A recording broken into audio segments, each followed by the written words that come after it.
Morning, Bill Otto. Good morning. How are you? Great. Earlier in the week, there was a story that there was a poll being conducted by Republic, and they call that the famous push poll. Can you tell us what was going on? What is this all about?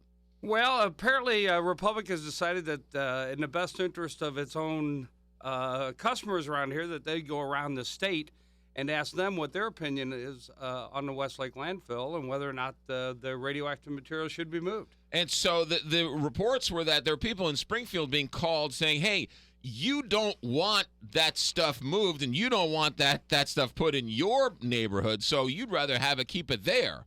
Yeah, it seems so disingenuous for Republic to go out statewide, to go outside the metropolitan area and ask those folks what they think should happen to the radioactive waste here. And it wasn't that they were just asking what it was supposed to be done. They were also saying, you don't want it in your neighborhood. You don't want it coming through your part of the state. Shouldn't we leave it there? It just seems so out of character to anybody that believes in the community they live in. And Republic didn't do it as Republic. They did it through a subsidiary, did they not? I don't know all the legal ends of it. If you go through the website and go to the end of it, there is a website that backs it up. And of course, that website is very, very skewed to leaving it where it is, not addressing the concerns of the community. But if you go through that website at the end, it says there's a couple of LLCs or something, but they're both tied directly to the landfill. According to the EPA's newsletter. Yeah, the EPA came right out and said that because I had asked the EPA, and I'd heard that they were polling outside the metropolitan area, which seemed odd to me. But I kind of got the impression that maybe those folks were either misleading or trying to indicate that they were from the EPA and they wanted that sort of viewpoint.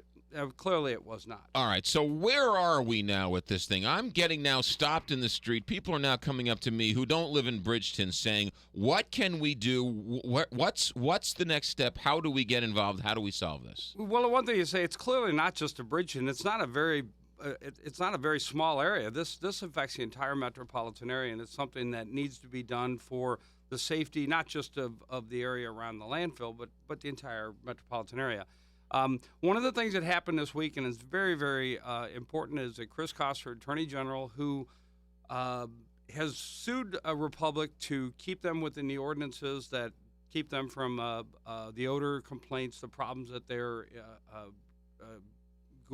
that's hitting the neighborhoods. Right. He put a letter out and said that since they have found radioactive material outside the lines that they said it was in, mm-hmm.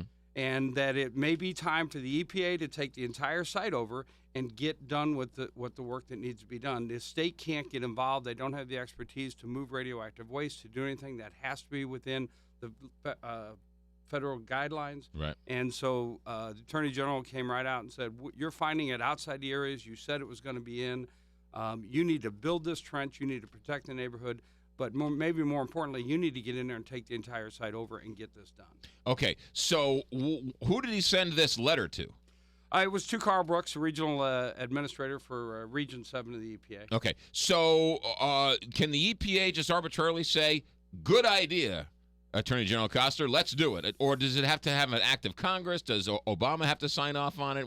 If the EPA wanted to do this, could they do this? And again, I'm not familiar with the exact requirements of the EPA, but there's no reason I don't think that the EPA can't just say, listen, we're finding radioactive material throughout the entire site. Right. We need to get in. We need to take over. We have the expertise. Now, of course, and the city of Bridgeton passed a resolution last night, and more and more, the community is realizing that the EPA, as well-intentioned they're entirely too slow. They do not hold the trust of the community. So it was a resolution was passed last night by Bridgeton. It's going to be passed by other communities. It was passed. In fact, you probably know that the congressional delegates all signed a letter, right, telling the EPA to please go to FUSRAP and let FUSRAP do the work. FUSRAP is the Army Corps of Engineers? Yeah, it's the Army Corps of Engineers, right.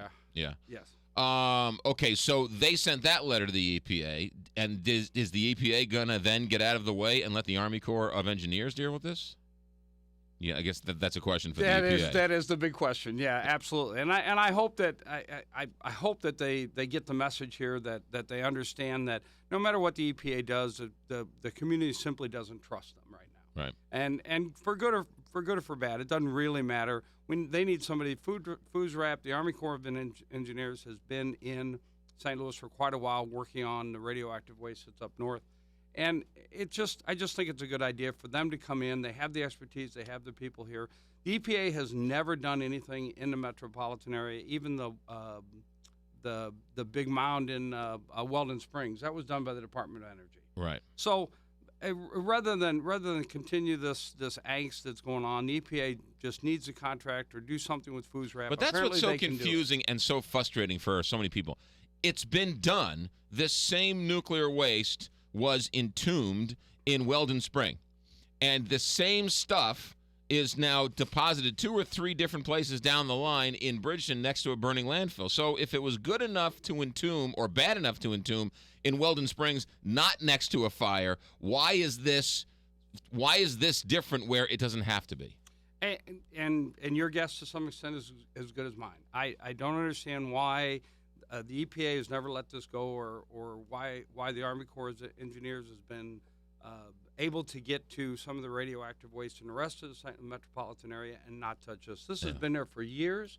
They made a decision in 2008 that was drawn into question. I wonder now if back then and through all these years they've suspected that there's more radioactive waste in this landfill than they thought, and the cleanup is going to be a lot wider than they originally considered. Right, which leads you to believe that it needs to be done sooner rather than later. If they have to clean up more than what they thought, it means, right, it's worse than what they thought. And every indication says that it's worse than they thought. I mean, the Attorney General, just in a surprise, I didn't know he was going to do this. I don't know who did, but as they continue to find radioactive waste outside the lines that they say, at what point do they finally admit, we don't know where it's at, we need to get this thing cleaned up? There is a fire underneath it. They call it a subsurface. In fact, if you read Republic's the push poll or the website they've got, they really downplay the fire. But the fact of the matter is, it's there. Right. Well, I was talking to somebody from Hazelwood last night. They're in Hazelwood, and they're now smelling it. So it seems like the smell is getting worse. I believe the smell's gotten a lot worse. Last year, in fact, before Labor Day, they had moved some people out to do some work. And when it was all over, I don't know how much of an impact it has. But if you remember over Christmas, the smell was horrendous. Mm-hmm. And it's reaching as far south as almost Highway 40 and as far north, up into North St. Charles over on Main Street. The smell is everywhere. And, now that it's getting out in the news and making national news, even if the EPA has evidence that it is more widespread and if it's something that they maybe allegedly been withholding, is it just as simple as them just handing over the information, giving it to the Army Corps, and letting them take care of it? What I need you to do is you need to get Carl Brooks on here and just talk to him for a little bit, and maybe he can give you a better idea. Carl Brooks is the EPA guy. Yeah, he's a Region 7 director. But what it would take to do that, I simply don't know. Can it just be turned over? But they've done this before. It can't be that hard. It continually, every week it seems like we get another indication that the radioactive material is not where it's supposed to be. The smells are worse and worse. It just seems to continue to accumulate here, and that the community's done a great job. They're working hard on this. They're trying to get something done. To be undermined by a push poll in Pike County, Missouri, seems a little bit. They're not calling people in Bridgeton. They're calling people in Springfield, Illinois, Columbia, Missouri, or wherever else. Who aren't even aware of what's going on. Right, and basically lying to them, saying, you don't want this material in your neighborhood. Is it not true, Representative Bill Otto, that nuclear waste is transported on Missouri highways every single day all across the state? Well, I've heard that, and we've never had a problem with nuclear or any of this radioactive material being transported, but I believe most of it's transported by rail anyway. Right. So, and there's a spur. They've talked about extending a spur to get over there to do all kinds of things to get this material removed. But they moved from Times Beach to what's happened up north to the stuff they moved into Weldon Springs. they've always done this and never had a problem. Right. Well, so and that's just disingenuous. as you drive to the lake, you pass Callaway County, and there's a nuclear site there. There's a nuclear plant in Callaway County. Well, I know for a fact that spent rods and that sort of stuff are kept on site, and they're protected on site. And I don't think they don't transport anything off, but they transport it in. Right. And it's probably, I don't know how hot it is, whether it has to be activated, but this stuff goes in and out. It goes across the country all the time. The idea that we have to continue to suffer with it here or not even address it properly because somebody in, outside of the metropolitan area. I believe if they did a poll within 75 miles of St. Louis. Right. I mean, even stretch it out a little bit. I think it would be substantially different than if they call and they set this call up in Springfield. That's State Rep Bill Otto. You can go on Facebook and find out more. Westlake Landfill, their Facebook page. Search for it on Facebook and like them and do whatever else. Bill, always a pleasure. Let us know if we can help, and we'll talk to you down the road. Thanks a lot. Thank you. 7:32 here, Big 550 KT.